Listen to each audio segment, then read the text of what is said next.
Now the welcome address. Swami Atmashraddhananda ji is the editor of Vedanta Kesari, the cultural and spiritual monthly of the Ramakrishna Order, and is also the present guide for the VSC. I invite our beloved Swami Atmashraddhananda ji to give the welcome address.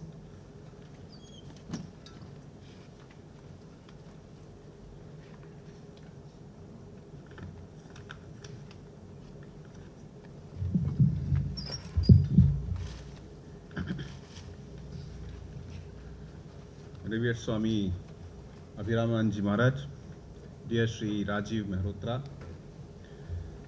dear Professor Balaji, honorable faculty members of IIT, and my very dear friends, both old and new.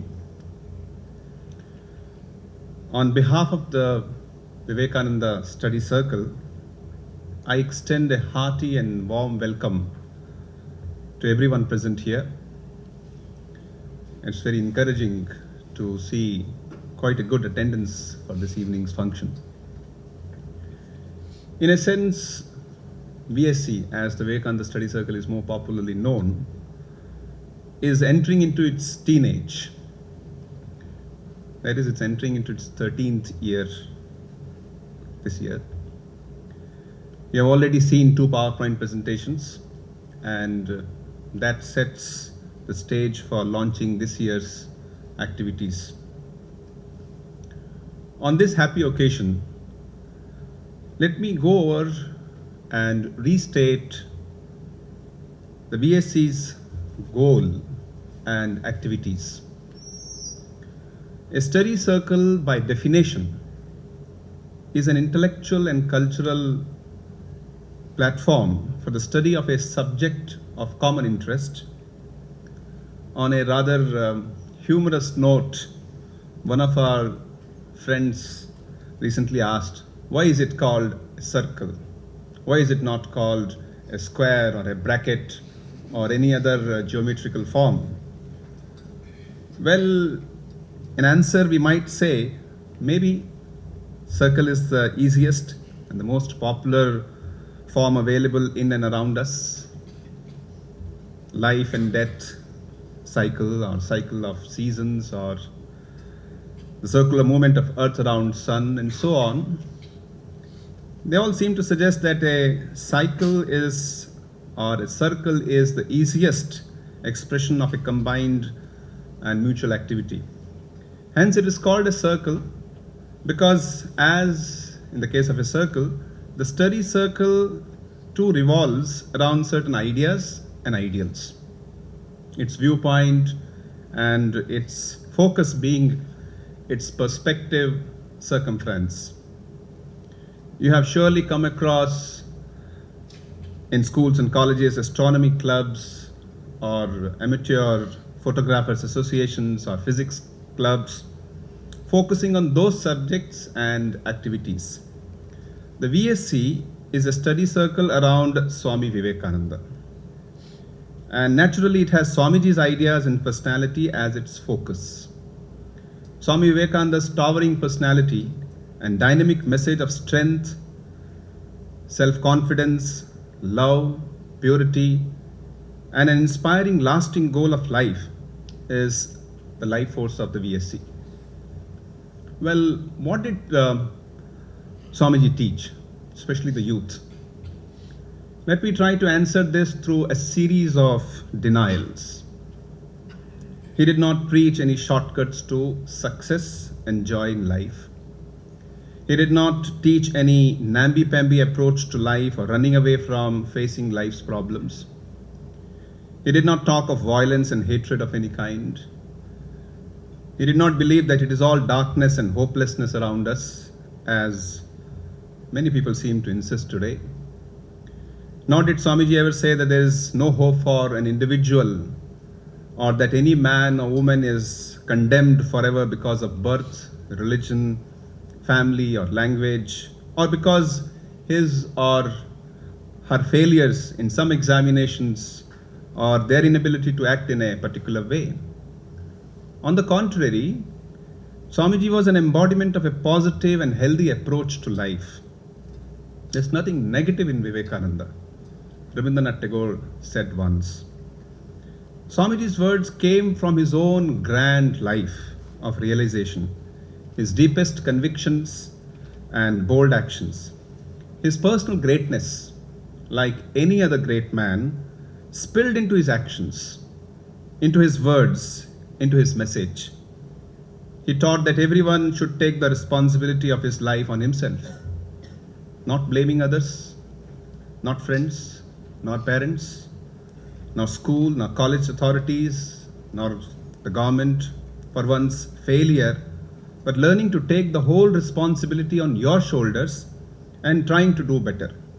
It is positive approach to life, and he called this as the man-making education. His call, Swamiji's call, was a call to greatness, a call to inner and outer greatness. He said that the one goal of human life is to realize its deepest potential of joy and fulfillment. Yes, in each one of us, there is an infinite source of joy and strength and courage to make right choices in life and be able to put those choices into actual life. We succeed whenever we are able to harness our own strengths and our potential, be it in studies or in sports or in overcoming a negative habit or any other field. We fail because somewhere we have failed to tap these deeper sources of our being, to realize our divine inheritance, our birthright of peace and strength, to discover our undying nature of infinity. By these alone can a man be fully satisfied and overcome all the challenges of life meaningfully. Whatever a man thinks, he becomes. If he thinks he cannot, indeed he cannot. If he thinks he can, indeed he can. Of course, pursuing studies is important. Pursuing a healthy career is important. Enjoying life is important. But the point is, what should be central to life? According to Swamiji, man-making, or building up a well-rounded and harmonious personality, building up character that is central to life. We should learn to place everything in the larger context of self-discovery and self-fulfillment. Every act is to be regarded as part of a bigger scheme of life. Life should become an integrating whole, not a broken, disintegrating piece. This human life should be well cared for and well nurtured. Concentration, self-inquiry, self-discipline, and joy are no exclusive privilege of anyone but belong to everyone.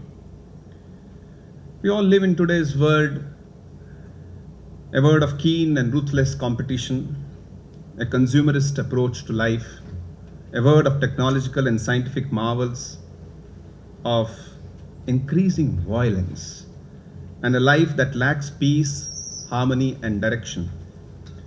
Can we still look at Swamiji's teachings for some solution in these troubled times? Well, certain things don't become old. Like sun, like air, water, they're as eternal as they were earlier. So too, Swamiji's solution to life's problems, or his approach to develop the human potential to solve life's challenges, will ever remain relevant and ever important. Swamiji once said, "Man thinks foolishly that he can make himself happy, and after years of struggle, he finds out at last that the true happiness consists in killing selfishness, and that no one can make him happy except himself." In 1894, from Chicago, Swamiji wrote to the Maharaja of Mysore. He said, "My noble prince, this life is short. The vanities of the world are transient, but they alone live who live for others. The rest are more dead than alive." What an immortal statement. Well, the VSC has been trying to reach all these ideas to our young IITians for all these years. And given the enthusiasm and the keen interest of our student community, our young friends will be happy to see it growing further and further over the years. I'm also happy to tell you, in a lighter vein, that over the years the VSC has been successful to create some kind of addiction. Yes, many of our friends who attend our classes seem to get much benefit, and that during the vacation we keep getting informal inquiries as to when our class is going to restart. A kind of happy and welcome addiction. On this wonderful occasion of the inauguration of the 13th year of the VSC activities, I invite every fresher and IIT to join our activities, and also look to all the seniors for their continued support and involvement.